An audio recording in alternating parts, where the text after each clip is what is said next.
আরেকবার বলছি, 10ই মুহররমে আল্লাহ রাব্বুল আলামিন ফিরআউনের কবল থেকে মূসা আলাইহিস সালাম এবং বনু ইসরাইলকে মুক্তি দিয়েছেন। এটা ছিল মুহররম মাসের 10 তারিখ। এই নিয়তে আমরা সওম রাখি, এই নিয়তে আমরা রোজা রাখব। এই দিনেই 10ই মুহররমে ইমাম হুসাইন রাদিয়াল্লাহু আনহু শাহাদাত ঘটে গেছে। এটা প্রায় 60 কি 62 হিজরি দিকে ঘটনা। কথা কি বুঝতে পারছেন? আমি বুঝাতে পারছি না। অনেক পরে এই দিনেই হুসাইন রাদিয়াল্লাহু আনহু শাহাদাতটা ঘটে গেছে। এই কারণে আমাদের মধ্যে একটা প্রচলন হয়ে গেছে যে হয়তোবা এই উদ্দেশ্যে এখানে রোজা রাখতে হয়।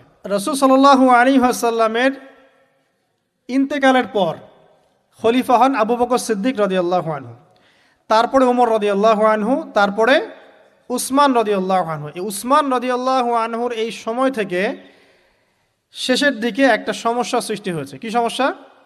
উসমান রাদিয়াল্লাহু আনহুকে কিছু বিদ্রোহী হত্যা করেছিল। যিনি নবী সাল্লাল্লাহু আলাইহি ওয়াসাল্লামের জামাই, 2 জন মেয়েকে বিয়ে করেছেন, জিন্নুরাইন, তাকে হত্যা করেছে কিছু বিদ্রোহী।